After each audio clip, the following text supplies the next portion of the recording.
एक बात हमेशा देखते हैं कि हम अपने स्व धार्मिकता के अंदर बहुत ज़्यादा ध्यान देते हैं, है ना, कि मैंने सही किया या नहीं किया।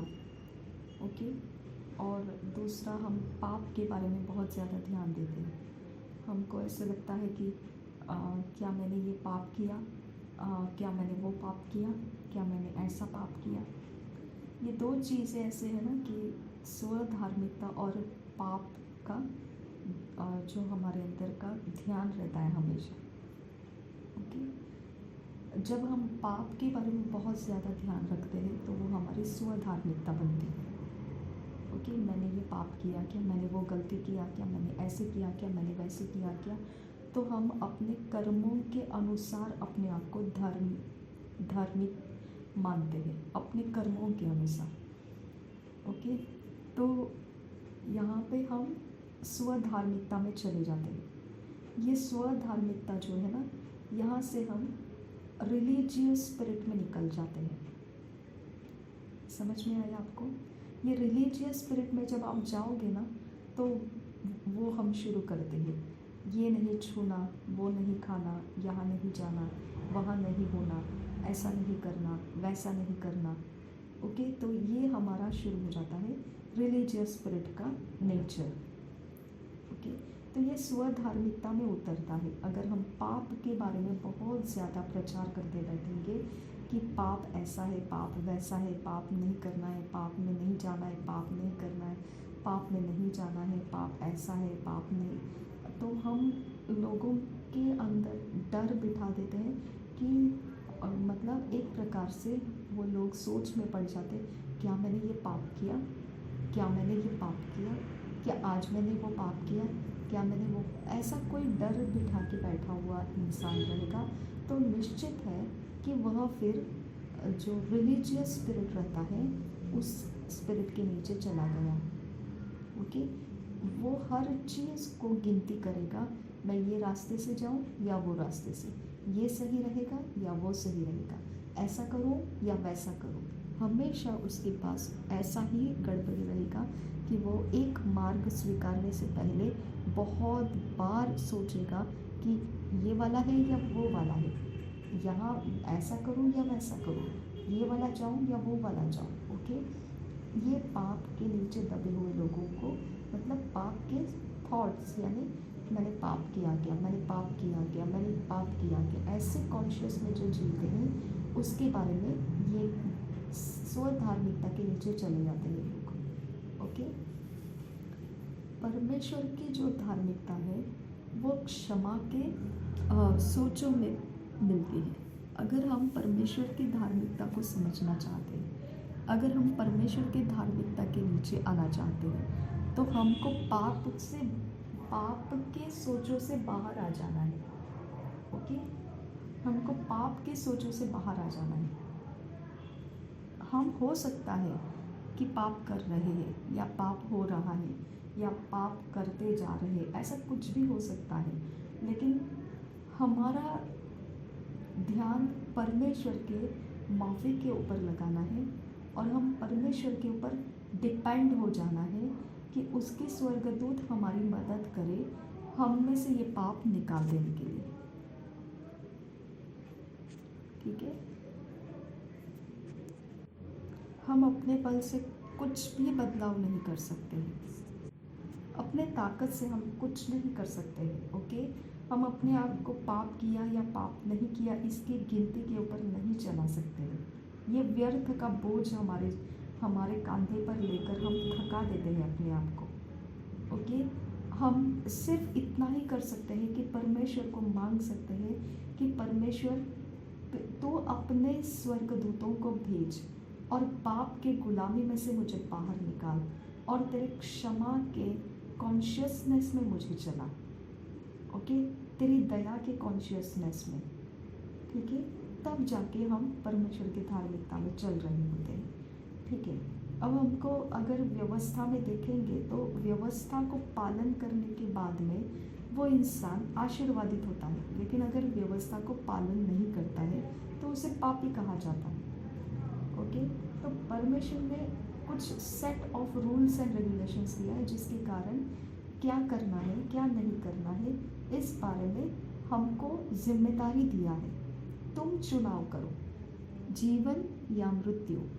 तो वचन ऐसा लिखा है कि wages of sin is death, यानी पाप की मजदूरी जो आती है वो सैलरी जो आती है, पाप की मजदूरी यानी पाप की गुलामी अगर हम करेंगे, पाप को पसंद करेंगे, पाप को हम मास्टर समझेंगे, स्वामी समझेंगे और उसकी मानते हुए चलेंगे, उसकी मानते हुए जाएंगे, तो पाप हमको सैलरी देता है और वो सैलरी आएगा मृत्यु। ओके, इसकी वजह से पाप का जो ध्यान है हमारे ऊपर, हमको परमेश्वर ने बोला है तुम सिलेक्ट करो। पाप का ध्यान है तुम्हारे ऊपर, पाप तुमको यूज़ करना चाहता है। समझ में आया आपको? जेनेसिस 4:7 उसमें लिखा है कि पाप दरवाजे में खड़ा है और वो तुझ पर राज्य करना चाहता है, उसकी इच्छा तुझ पर है, लेकिन तूने उसके ऊपर प्रभुता करना है। प्रभुता करना है मतलब आपको मास्टर बनना है और आपको पाप को डिक्टेट करना है कि तूने क्या करना है और क्या नहीं करना है। समझ में आया? पाप ने हमको डिक्टेट नहीं करना है कि हमने उसके लिए क्या करना है क्या नहीं करना है, लेकिन हमने पाप को डिक्टेट करना है कि उसने हमारे लिए क्या करना है क्या नहीं करना है। समझ में आया? तो ऑपोजिट में चलना है हमको। परमेश्वर ने उत्पत्ति के 4:7 में ही बोल दिया हमको क्या करना है। हमको बोल दिया है कि अगर तू भलाई करता रहेगा तो क्या मैं तुझे स्वीकारूंगा नहीं। ओके, तो अगर तू भलाई नहीं करेगा तो पाप दरवाजे में खड़ा है। समझ में आया? तो हमारा चैलेंज कभी बनता है जब हम अनाज्ञाकारिता में चले जाएंगे, तो हमारा चैलेंज आ जाता है, अब पाप हमको सोच देना शुरू करेगा। ओके, अब पाप हमको ट्राई करना स्टार्ट करेगा, क्या ये मेरे थॉट्स को पसंद करती है या नहीं, क्या ये मेरे थॉट्स से एग्री होती है या नहीं, क्या ये मेरे सोचों के साथ हाँ में हाँ करती है या नहीं। समझ में आया? और आप उस सोच को अगर समझ नहीं पाए कि ये परमेश्वर के वचन के बाहर की सोच है, इसके लिए मैं एग्री नहीं हो रही हूँ, मैं रिजेक्ट करती हूँ और मैं कमांड करती हूँ, ये सोच देने वाला आत्मा या स्वर्गदूत निकल जा। मेरे परमेश्वर के स्वर्गदूत आए और इस स्वर्गदूत को निकाल दे मेरे सामने से, ये सोचों को देने वाला स्वर्गदूत को हटा दे मेरे ऊपर से। ओके, जब हम ये प्रार्थना करेंगे हम आज़ाद हो जाते हैं, हम प्रभुता ले लेते हैं पाप के ऊपर और हमारा मार्ग हम सिलेक्ट करते हैं। यीशु मसीह को शैतान ने परखा है ना, तो वहाँ पे भी यही काम हुआ। यीशु मसीह को थॉट्स दिए गए, लेकिन यीशु मसीह ने उसमें से क्या करना है उसने चुनाव किया, प्रभुता दिखाया उसने, मालिकी बताया उसने। ओके, अधिकार बताया उसने कि जो परमेश्वर का है उसी के सामने मुझे नमन होना है। ओके, जो परमेश्वर कहता है वैसा ही मुझे चलना है, मुझे और कुछ नहीं चाहिए। ओके, तो हमारे सामने भी जब ऐसा चैलेंज आता है तो क्या प्रभु यीशु वहाँ पे चैलेंज के नीचे गया था? तो क्या वो अनाज्ञाकारिता के कारण चैलेंज हुआ था क्या? नहीं, वो तो अच्छे से फास्टिंग करके प्रेयर करके वो उसको पवित्र आत्मा ने परखने के लिए जंगलों में लेकर गया था। ओके, तो इस प्रकार से वो विल्डरनेस में लेकर गया था उसको। तो आपको समझ में आना चाहिए डिसओबीडियंस की ज़रूरत नहीं है शैतान को। ओके, आदम और हवा ने क्या डिसओबीडियंस किया था? कुछ भी नहीं, लेकिन शैतान वहाँ पर भी गया आदम और हवा को परखने के लिए, उसने हवा को फंसला दिया। ओके, तो हमको शैतान थॉट्स देता रहेगा, हम उसकी कितनी मानते हैं उतनी हम उसके कब्जे में चले जाएंगे, हम उसकी नहीं मानते हैं उतना हम आज़ाद रहेंगे। एकदम इजी कैलकुलेशन है। ओके, हम कितनी मानते हैं पाप की, हम उतने ही उसके बैड इफ़ेक्ट्स में रहेंगे। ओके, लेकिन हम कितना पाप को नहीं मानेंगे उतना हम पॉजिटिव रिजल्ट्स में रहेंगे, गुड इफ़ेक्ट में रहेंगे। इसके लिए हम नरम गरम लाइफ में जीते हैं। ओके, क्योंकि पाप का असर भी है और पवित्रता का आनंद भी है, क्योंकि पाप शरीर में निवास करता है। पाप नहीं मर गया है, हम पाप के लिए मर गए हैं। समझ में आया? पाप शरीर में निवास करता है। Sin dwells in the flesh. Okay, पाप शरीर में निवास करता है, हम पाप के लिए मर गए हैं, लेकिन पाप जीवित है। दुनिया के अंदर भी पाप जीवित है। समझ में आया? तो इसके लिए हमारा और पाप का चैलेंज होना, ओके, चुनौती होना, ये एक साधारण बात है। ओके, तो हमारा शरीर कितना सैक्रिफाइस कर देता है और पाप नहीं करेगा, उतना वो आनंदित और हर्षित रहेगा। जितना पाप को सुनेगा, मानेगा, यूज़ करेगा, उतना दुखी भी रहेगा। तो मसीह होने के बाद दुख और सुख दोनों भी हमारे साथ साथ चलते रहेंगे। ओके, जितना हम पाप को मानेंगे उतना हम दुखी रहेंगे, जितना हम पवित्रता में चलेंगे उतना हम सुखी रहेंगे।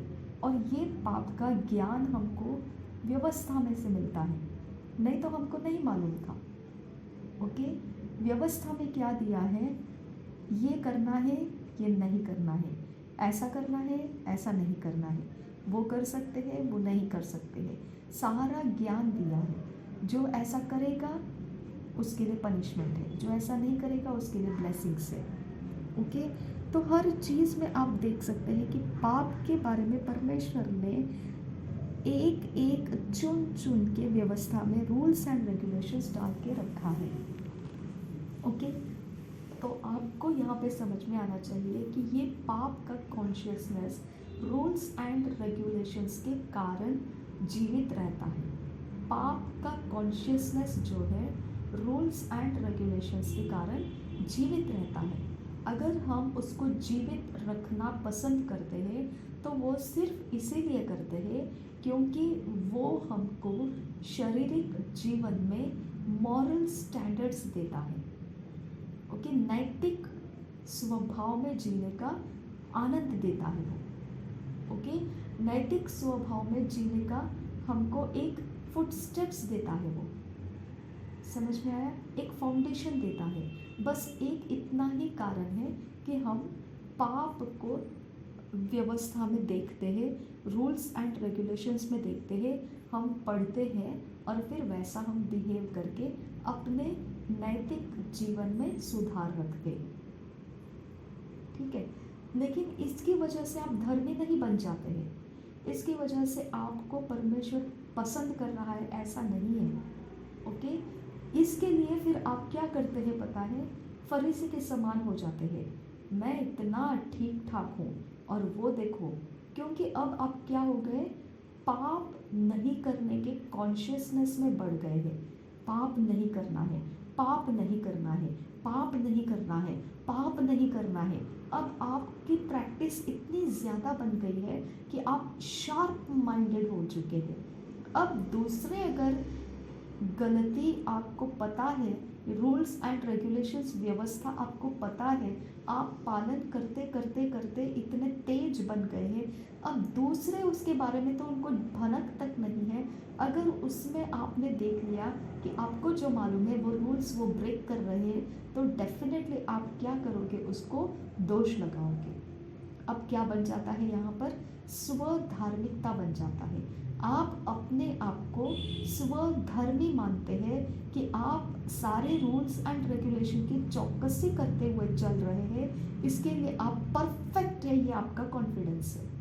ओके, और आप ये भी मानते हैं कि पूरी तरह से परफेक्ट नहीं हूँ, लेकिन फिर भी जहाँ तक मुझे पॉसिबल है उतना परफेक्शन मैंने अपने अंदर लाया है।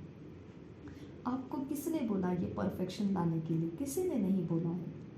ओके, लेकिन आपने अपने आप को इतना ज़्यादा सताया है, छल कर दिया है कि आप उस व्यवस्था के नीचे इतने इतने शार्प बन गए कि अब आपका माइंड दूसरों का व्यवस्था तोड़ना, ओके, आपको दुखी कर देता है, आपको पेनफुल कर देता है। समझ में आया? आपको व्याकुल कर देता है, आपको बर्दाश्त नहीं होता है, ओके, आपको दुखी कर देता है। ये क्यों आप दुखी हो रहे, व्याकुल हो रहे, बर्दाश्त नहीं हो रहा है? क्योंकि आपके सेट ऑफ माइंड के अंदर ये बात ऐसी है कि उन्होंने भी ये पालन करना चाहिए, ये रूल्स एंड रेगुलेशन पालन करना चाहिए। अगर ये नहीं कर रहे तो क्या फ़ायदा है? पवित्र बाइबल में लिखा है ये पालन करना चाहिए, लेकिन आपको ये नहीं पता है कि ये आप जो पालन कर रहे हैं ये पाप नहीं करना, ये पालन कर रहे हैं, ये आपका स्व एस्टैब्लिशमेंट है, सेल्फ एस्टैब्लिशमेंट है। परमेश्वर ने आपको नहीं दिया है ये, लेकिन आप खुद इसको एस्टैब्लिश करते हुए जा रहे हैं, ओके। आप खुद एस्टैब्लिश करने में इतने प्रोफिशिएंट हो जाते हैं, इतने तेज बन जाते हैं, अब आपको दूसरे अगर इस व्यवस्था को तोड़ने लगेंगे बर्दाश्त नहीं होता है, क्योंकि आपका फोकस उस पॉइंट के ऊपर इतना ज़्यादा बन चुका है, आप उसमें एकदम तेज बन चुके हैं, फर्स्ट रैंकर बन चुके हैं, हाई लेवल में बन चुके हैं, लेकिन वो सेल्फ एस्टैब्लिश्ड फाउंडेशन पर आप हाई लेवल में पहुंच चुके हैं। समझ में आया आपको? ओके, तो इस जगह में आपका ये स्वधार्मिकता रिलीजियस स्पिरिट्स को जगह दे देता है।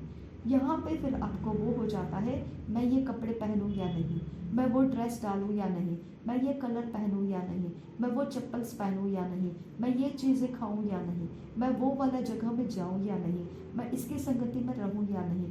चूज ही बन जाते हैं आप। समझ में आया? क्योंकि ये रिलीजियस स्पिरिट उस व्यवस्था को सामने लाता है आपके, और फिर आपको बोलता है ये सारी चीज़ें तो ये लोग ब्रेक कर रहे हैं, ओके। तुम जो फॉलो कर रहे हो, तुम जो इतने एस्टैब्लिश्ड हो चुके हैं, अब तुम उन लोगों के बीच में जाओगे, ऐसी ऐसी चीज़ें करोगे, ऐसे ऐसे काम करोगे, तो फिर तुमने जो मेंटेन किया हुआ है वो ब्रेक हो जाएगा, ओके। तो अब क्या कर देते हैं, ये रिलीजियस स्पिरिट के आप सुनने लगते हैं, फिर आप कहीं पर भी जाएंगे तो आप आइसोलेट होते जाएंगे, क्योंकि आपकी तरफ पालन करने वाले बहुत ही कम लोग आपको मिलेंगे, लेकिन वो भी सेल्फ एस्टैब्लिश में जी रहे होते हैं, आइसोलेटेड हो जाते हैं, और बहुत मुश्किल हो जाता है उनके लिए फिर वही लोग उनके साथ हो जाते हैं जो आइसोलेशन को पसंद करते हैं, ओके। और ये आइसोलेशन परमेश्वर ने नहीं बोला है, ये रॉन्ग आइसोलेशन है। समझ में आया? क्योंकि परमेश्वर ने ये नहीं बोला है तुम सेल्फ के राइटियसनेस में एस्टैब्लिश्ड हो जाओ, ऐसा नहीं बोला है। तो आप अकेले में ही अपनी फाउंडेशन बना देते हैं और रिलीजियस स्पिरिट की सेवकाई करते हैं, रिलीजियस स्पिरिट की मानते हुए चलते हैं। रिलीजियस स्पिरिट चोरी नाश घात करता है, पवित्र आत्मा नहीं है। रिलीजियस स्पिरिट फरीसी सदुकियों का स्पिरिट है, ओके।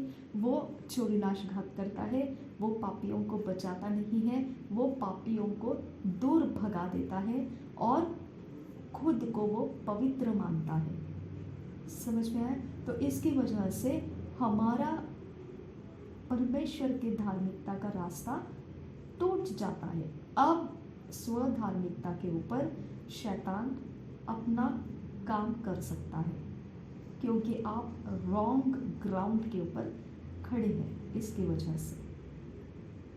समझ में आया? तो आपका सबसे पहला तो दिमाग के अंदर से ये हटा देना है, आप जो रूल्स एंड रेगुलेशंस फॉलो कर रहे हैं, क्या वो आपको रिलीजियस तो नहीं बना रहा है, ओके। क्या वो स्वधार्मिकता के ऊपर तो नहीं आपको खड़ा कर रहा है, ओके। वो आपकी फाउंडेशन बन रहा है, तो आप पापियों से प्यार नहीं कर सकते हैं, ओके। आप पापियों को धुतकारेंगे, दूर भगा देंगे। ओके, और स्वधार्मिकता को आप सामने रखोगे। ठीक है, तो ये हो गया आपका एक एरिया ऑफ लाइफ। अब आगे देखिए, आपको ध्यान रखना है जो भी परमेश्वर बोलता है वो व्यर्थ में नहीं रहता है, उसके पीछे आपको रीजंस रहता है। ओके, परमेश्वर ने हमको स्वधार्मिकता एस्टैब्लिश करने के लिए नहीं बुलाया। अगर स्वधार्मिकता एस्टैब्लिश कर रहे हो तो वो आपके शरीर के फायदे के लिए है। वो शरीर को नैतिक अवस्था देता है। नैतिक अवस्था जीवन का घमंड है।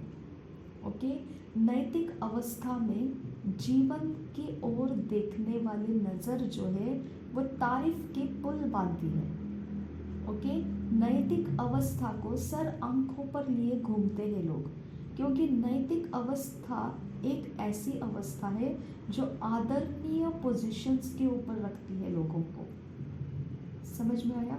तो ये नैतिक अवस्था को प्राप्त करने के लिए हमको नहीं बुलाया है ना?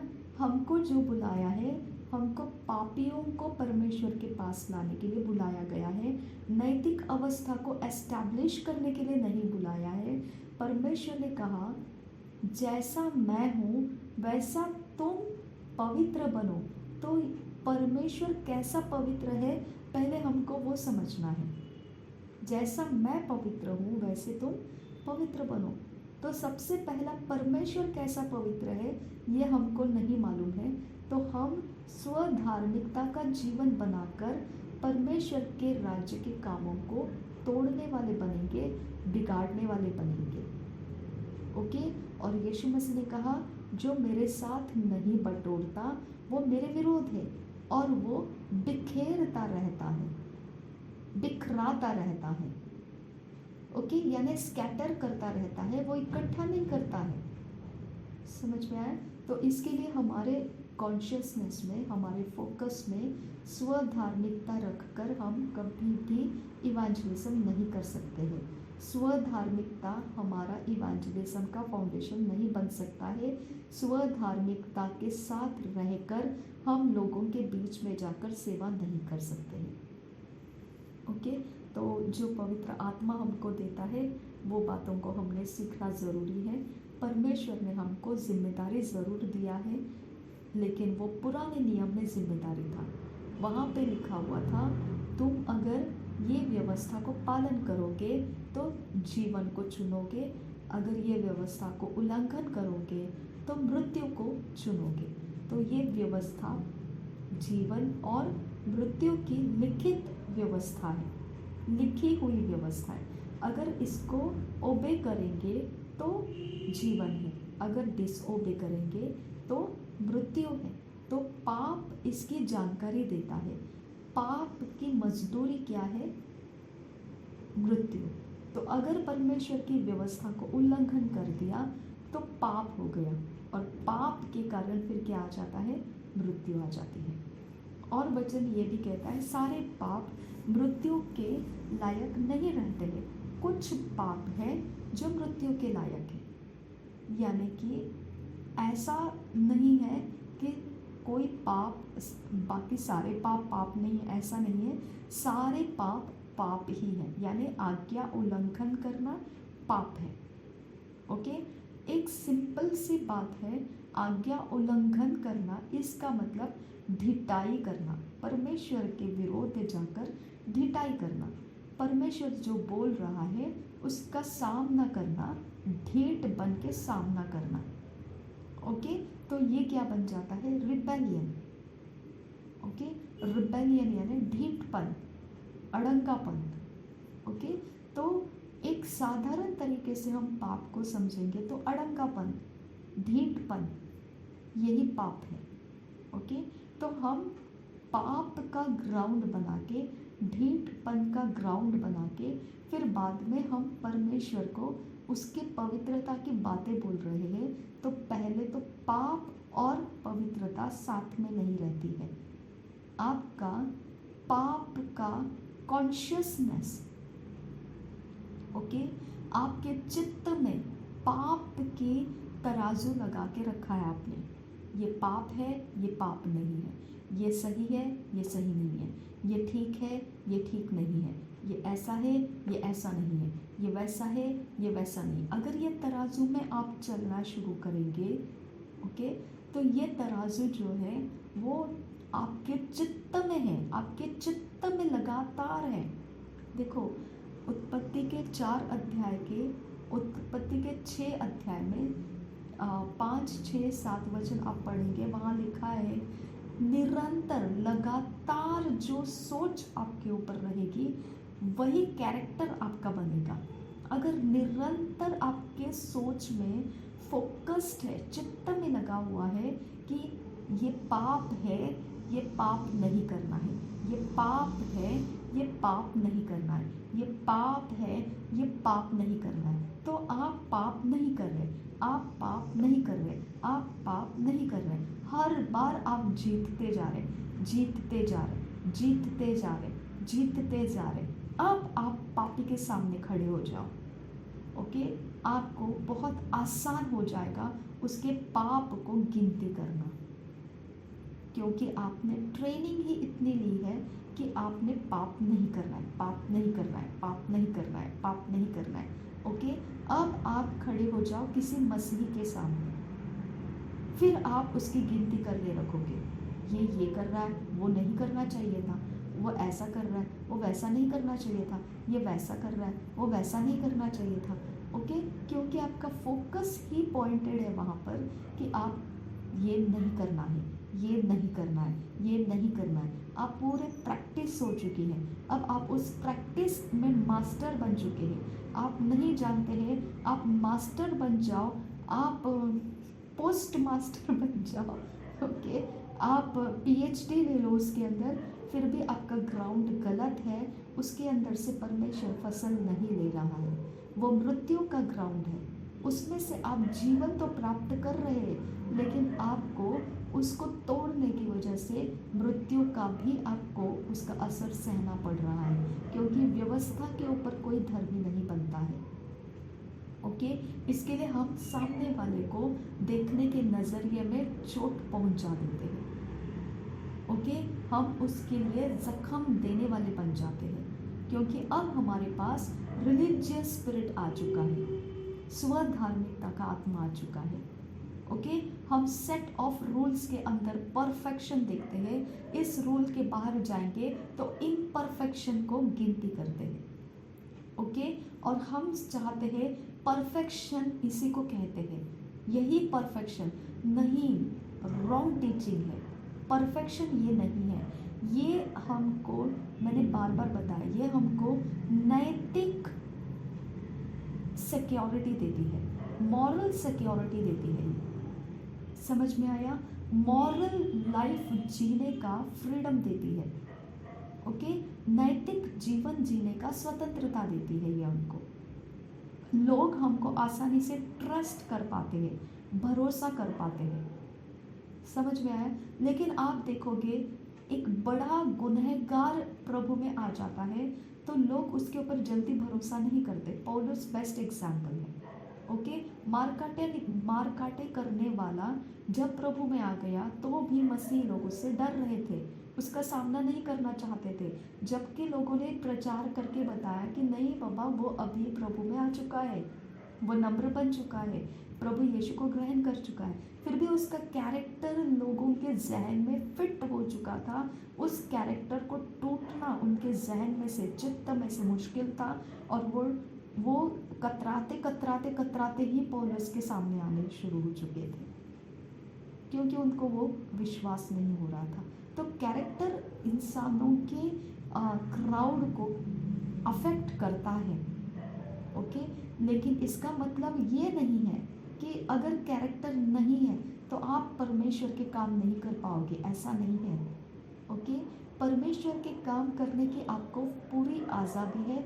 कैरेक्टर आपका फाउंडेशन नहीं है, कैरेक्टर होना ज़रूरी है ताकि लोग आपके ऊपर विश्वास कर सके, लेकिन कैरेक्टर आपका फाउंडेशन नहीं है। आपका फाउंडेशन परमेश्वर का धार्मिकता है। परमेश्वर का धार्मिकता क्या है वो मैं बाद में बात करूँगी, पहले आपको समझ लेना है आपका फाउंडेशन क्या है, परमेश्वर का धार्मिकता है।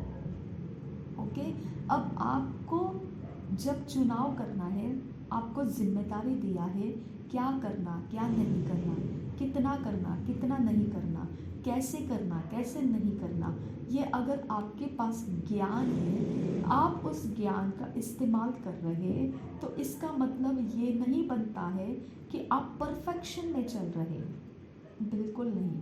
आप पवित्र आत्मा के अगुवाई में चल रहे हैं। परमेश्वर कभी भी आपको वो ऐसा कुछ भी करने के लिए दे देगा जो व्यवस्था कहता है ऐसा मत करो। समझ में आया? जो व्यवस्था कह रहा है ऐसा मत करो और परमेश्वर कहेगा ऐसा कर, जरूरी है। ओके, आप ठोकर खा जाओगे, जैसे पतरस के सामने किया। ओके, पतरस को बोला कि ये सारे पशु प्राणी जो भी है वो इसमें से निकाल और खा ले भूख के लिए। उसने बोला नहीं नहीं, मैं नहीं कर सकता हूँ, क्योंकि मैंने अपनी ज़िंदगी भर में कभी ऐसे नहीं खाया है, क्योंकि इन्हें अशुद्ध कहा जाता है। परमेश्वर ने कहा जिसको मैं शुद्ध कहता हूँ उसे तू भी शुद्ध कह, जिसे मैं शुद्ध कहता हूँ उसे तू अशुद्ध मत कह, है ना। तो परमेश्वर कौन से लाइन में जाकर किधर क्या टर्न मार देगा बोल नहीं सकते। तो आपकी स्वधार्मिकता आपको फंसा देगी। परमेश्वर बोलेगा चेंज योर डायरेक्शन, आप बोलेंगे नो। परमेश्वर बोलेगा चेंज योर डायरेक्शन, आप बोलेंगे नहीं। ओके, मैं कभी नहीं कर सकता हूँ, ये हो ही नहीं सकता है। परमेश्वर बोलेगा अरे भाई तू कर, चेंज करने का टाइम है ये, आप बोलोगे नहीं, क्योंकि स्वधार्मिकता आपके आड़े आकर ढीठपन कर रही है। तो ढीठपन करना परमेश्वर को आपसे दूर भगा देता है। परमेश्वर आपसे दूर भागेगा, फिर शैतान के काम आपके ऊपर हावी हो सकते हैं। वैसे भी शैतान के काम आपके ऊपर हावी रहेंगे, क्योंकि आप स्वधार्मिकता के कॉन्फिडेंस में चल रहे हैं, गलत कॉन्फिडेंस में चल रहे हैं। समझ में आया? अब ये सारी चीज़ों को आपने ध्यान रखना है, परमेश्वर से माफ़ी मांगना है, परमेश्वर को बोलना है पिता तू ही एकमात्र परमेश्वर है, सारा सृष्टि तेरा है, मैं खुद तेरी हूँ। जो तुझे पसंद आता है तूने मुझे सिखाया और तूने मुझे चलाया। तू इसे तोड़ सकता है, मरोड़ सकता है, बदल सकता है और मुझे आगे लेकर जा सकता है। मैं तेरे हाथों में समर्पित होती हूँ, नासरी यीशु मसीह के नाम में, आमीन आमीन आमीन। ठीक है, अब हम आगे सीखेंगे। और एक बात है, पहले इसे हमने कंप्लीट कर लिया, अब अगली बार अगला एक टॉपिक है वो नेक्स्ट रिकॉर्डिंग में मैं आपको सिखाती हूँ। प्रभु यीशु मसीह हम सबके साथ बना रहे। आमीन आमीन।